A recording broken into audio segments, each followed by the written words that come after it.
Sebentar, Ya, Anda biaya buat kuliah? ya iseng-iseng pernah jadi dosen lah. Pernah jadi dosen? Pernah jadi dosen. Ngalir aja lah, ngikuti alur aja. Iya. Ngikuti alur aja selama itu tidak melanggar etika agama, norma negara, ya kita jalan aja. Pengen nangis, Pak?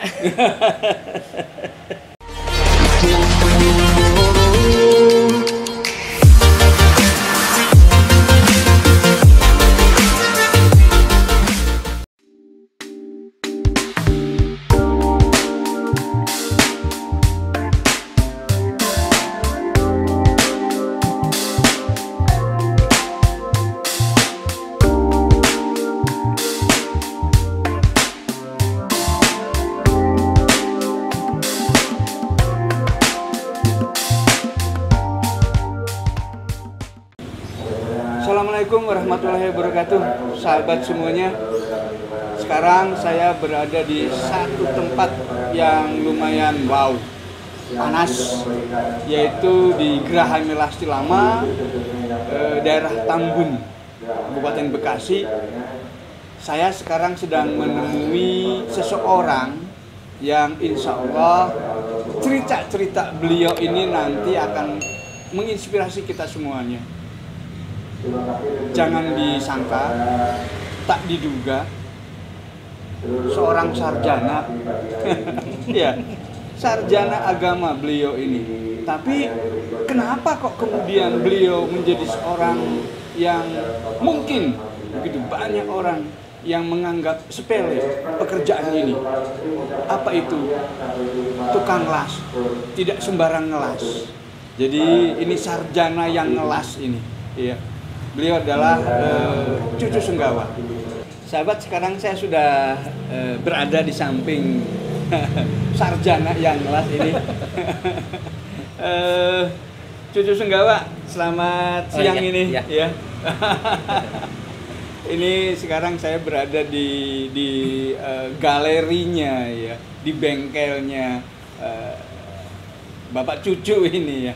Saya ingin tahu seperti apa sih ceritanya, perjalanannya, kok sampai sekarang bisa punya usaha jasa pengelasan lah. Iya. Atau cerita awal dulu, ini setelah selesai sekolah ini katanya sarjana, bisa cerita gimana? Sedikit aja itu. Awalnya gini sih, Pak. Waktu tahun 96 tuh, dari keluar PL, kalau mungkin rekan-rekan saya yang lain kan ada yang ke laut, terutama karena basically memang kan ke situ program SMK-nya. Ada yang melanjutkan kuliah atau macam-macam lah, dan saya salah satunya mengambil keputusan untuk kuliah. Oh iya. Gitu. Cuma memang kalau dibilang agak nyeleneh sih iya, mestinya kan masih satu jalur tuh sama background STMPL. Nah saya ngambilnya malah ke PAI Tarbiyah. Jadi ke Fakultas Tarbiyah, jurusan Pendidikan Agama Islam. Di Pondok Pesantren Suryalaya. Oh, di Tasik ya kalau tidak salah ya. Oh iya. Karena memang ada keterkaitan SMP-nya juga di situ sih sebenarnya. Jadi jangan lanjut ke situ. Alhamdulillah tahun 2000 lulus. Tepat waktu lah. Tepat waktu. Sebentar. Ya. Anda biaya buat kuliah? Biaya ada, tapi kebetulan rezeki Allah. Iya, apa itu? Beasiswa kerja. Oh. Iya. Walaupun ada sebagian yang harus ditutupi lah, Pak. Iya. Sambil itu juga sambil kuliah, ya sambil jualan spare part. Maklum, apa itu? Spare part suku cadang bekas itu. Ya motor ya mobil. Ya itu. Basically kan saya orang Panjalu tuh, darahnya seperti orang Madura, perbesian. Dan memang lanjut nih kenapa ke las? Karena mungkin genetika daerah juga mendukung. Itu. Saya itu ya memang asli orang darah sana, orang Panjalu. Dan kebetulan ruang lingkup pekerjaan orang sana itu bidang besi, bidang spare part, ke servis segala macem lah yang akhirnya larinya bercabang nantinya. Ada yang ke per, ada yang ke elas, ada yang ke kolom, ada yang ke suku cadang juga masih asli gitu. Nah sekarang setelah selesai kuliah itu langsung buka jasa pengelasan ini? Enggak. Setelah selesai kuliah itu ya iseng-iseng pernah jadi dosen lah.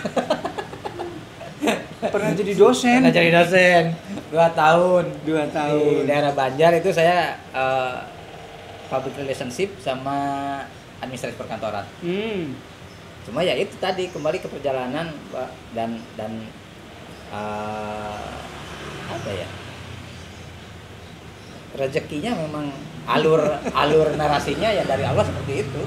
Enjoy aja dijalani gitu. Iya. Makanya ketika ada orang bertanya tentang sulit hidup segala macam, saya merasa bahwa Allah kasih kemudahan justru.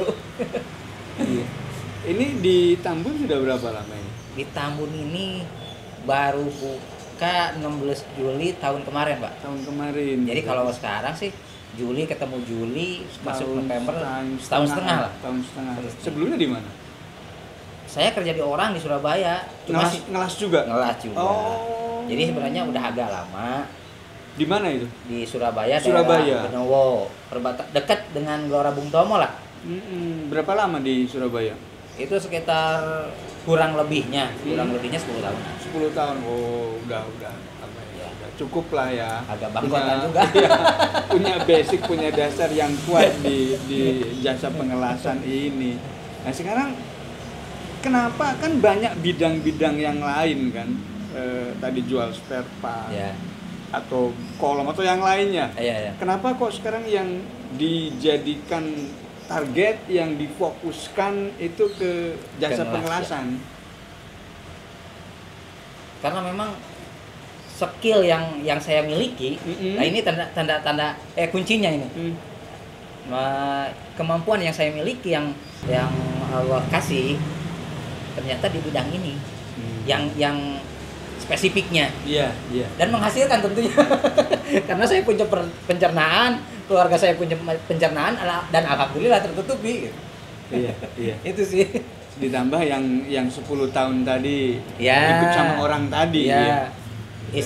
Terus mungkin orang bertanya kok sarjana agama mau-maunya kan gitu. Yang saya rasain gini loh Pak, kalau kita fokus ya sebagusnya sih fokus profesional kan gitu. Cuma kan kembali ke alur kehidupan kita juga jadi ya ngalir aja lah, ngikuti alur aja. Ngikuti alur aja selama itu tidak melanggar etika agama, norma negara, ya kita jalan aja. Alhamdulillah, syukuri. Kenapa? Loh, kan kuliah sayang. Buat saya alhamdulillah mampu mengenyam bangku kuliah. Yang saya rasain itu ada dalam pola pikir kita. Proses pendewasaan lah. Jadi dengan pernah kuliah, sekarang kerja di jasa pengelasan, ada nggak satu kata yang dikatakan sebagai sesal? Nggak ada. Tidak ada? Tidak ada sama sekali. Enjoy Pak. Di mana sisi positifnya bahwa saya pernah ada dalam sebuah dunia pendidikan tinggi, kuliah, sarjana, sekarang di jasa pengelasan. Di mana sisi positifnya terhadap dunia kerja sekarang? Mungkin selain dari saya nih, di luaran sana juga banyak yang skenarionya mirip-mirip saya. Mirip-mirip saya, istilahnya dia basic akademisnya apa, tapi kerja di bidang apa kan gitu. Artinya begini, mungkin kalau fokus kita ke situ ya syukur alhamdulillah. Tapi kan kompetisi dunia ini begitu ketat juga sih.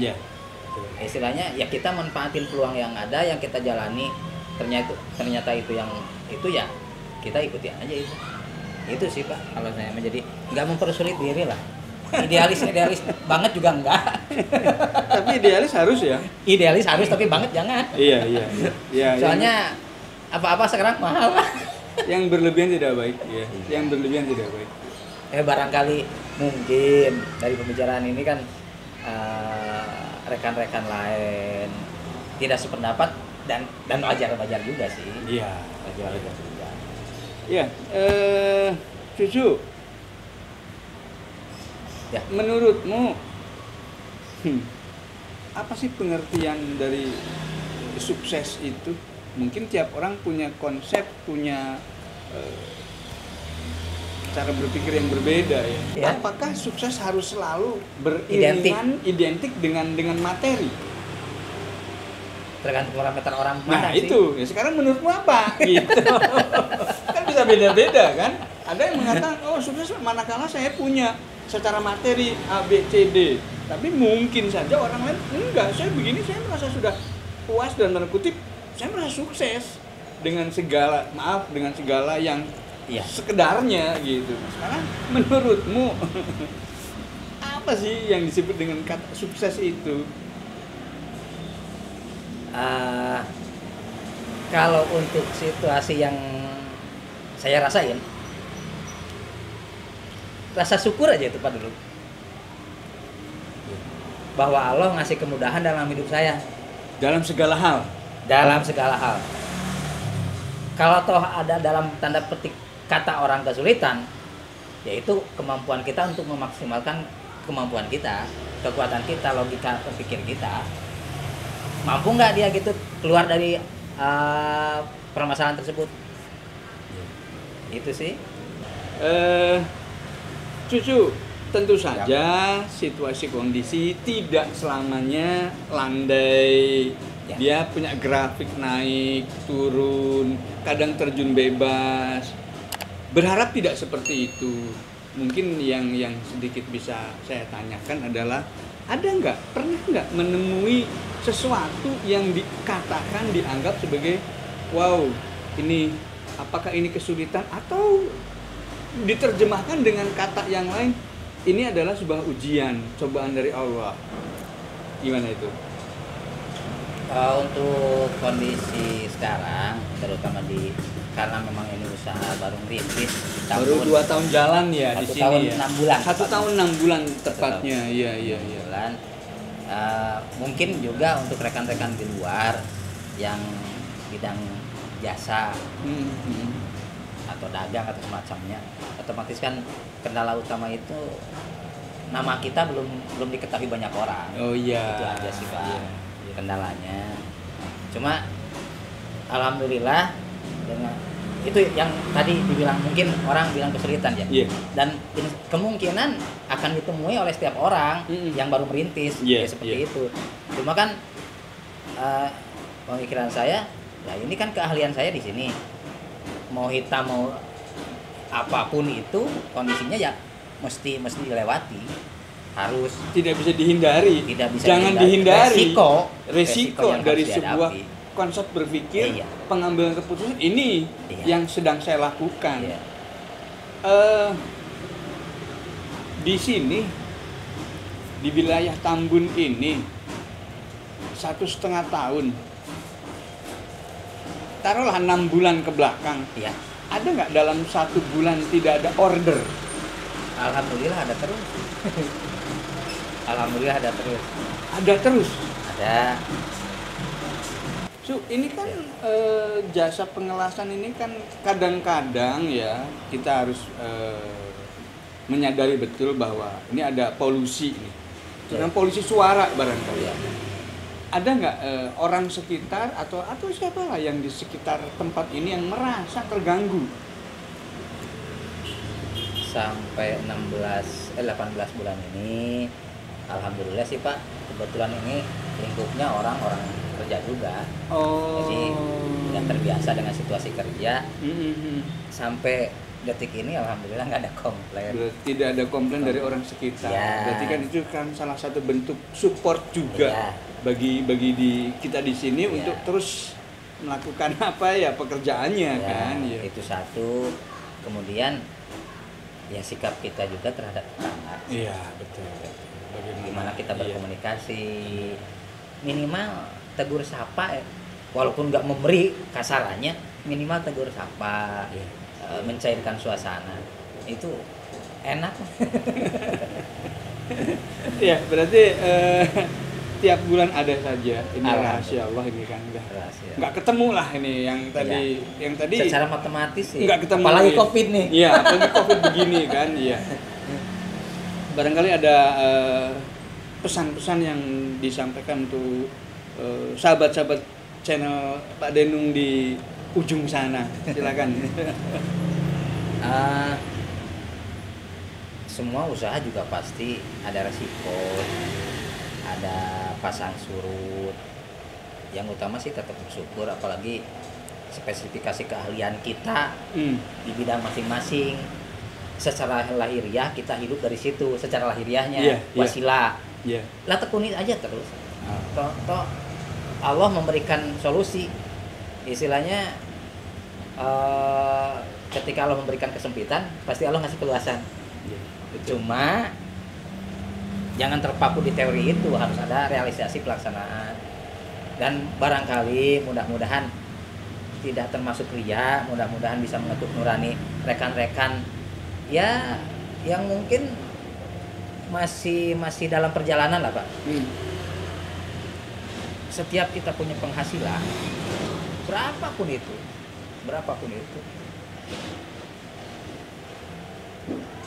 pengen nangis Pak.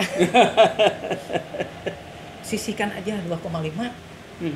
Sisihkan 2,5%, silakan mau kasih ke jompo di kampung, mau kasih ke tetangga yang mungkin yatim, atau mau ke kotak amal masjid. Dan Allah yang ngasih jalan. Itu aja. Allah yang ngasih jalan. Betul. Dan alhamdulillah saya rasain. Cukup. Pesannya sudah cukup begitu? Ya, syukuri. Disyukuri. Iya. In syakartum la azidanakum wala in kafartum inna azabi lasadid. Ketika kita mampu bersyukur, bukan cuma alhamdulillah anak kecil juga baru bisa belajar ngomong bisa, tapi aplikasi dalam kehidupan. Dalam keluarga, dalam bertetangga. Seperti ini saya jasa ngelas, kita ngasih servis konsumen dengan baik, komunikasi dengan baik, insya Allah rezeki mengalir. Entah itu rezeki bentuk materi atau imateri, bentuk sehat, bentuk kelapangan dada kita, keluasan pemikiran kita. Demikian sahabat obrolan saya dengan seorang sarjana yang ngelas. Ada beberapa pesan yang barangkali bisa kita jadikan pegangan. Yang pertama bahwa sekali lagi saya berani mengatakan bahwa pendidikan, belajar tidak pernah menjanjikan seseorang untuk menjadi apa. Tetapi pendidikan, belajar akan membawa kita untuk bisa menjadi apa saja. Yang kedua, bahwa bersyukur jangan pernah putus. Bersedekah bagaimanapun caranya, lakukan itu. Imbalannya itu urusan Allah Subhanahu wa Ta'ala. Yakin dengan apa yang kita lakukan, yakin dengan apa yang akan kita kerjakan. Kepintaran kita, kecerdasan kita, lakukan, gunakan dalam rel yang sesungguhnya. Demikian sahabat obrolan saya dengan, sekali lagi saya berani mengatakan, seorang sarjana yang ngelas. Salam sehat, salam bahagia, salam satu rasa. Kita ketemu lagi di channel Pak Denung berikutnya. Ya sahabat, bahwa sesederhana apapun sebuah usaha, dia harus di-manage dengan sebaik-baiknya, dengan rapi, baik dan benar, sehingga tidak akan kehilangan kendali manakala usaha itu naik atau turun, sehingga fluktuasinya naik turunnya itu akan terbaca. Ini Cucu Senggawa ini usaha las 16 bulan, sedemikian rapihnya data-data yang ada keluar masuknya. Ini ada data tentang tanggal pemesanan sampai dengan angka pemesanan dan rinciannya ya, sampai dengan detik terakhir ini ada selama 16 bulan ini, setahun setengah ini, dan omsetnya hampir 1/4 miliar lebih ini omsetnya. Ini bukan main-main, ini ternyata usaha jasa pengelasan ini sangat amat menjanjikan. Demikian sahabat, mudah-mudahan sahabat-sahabat yang di sana jangan takut dengan situasi kondisi yang ada, apapun itu, terus yakin melangkah.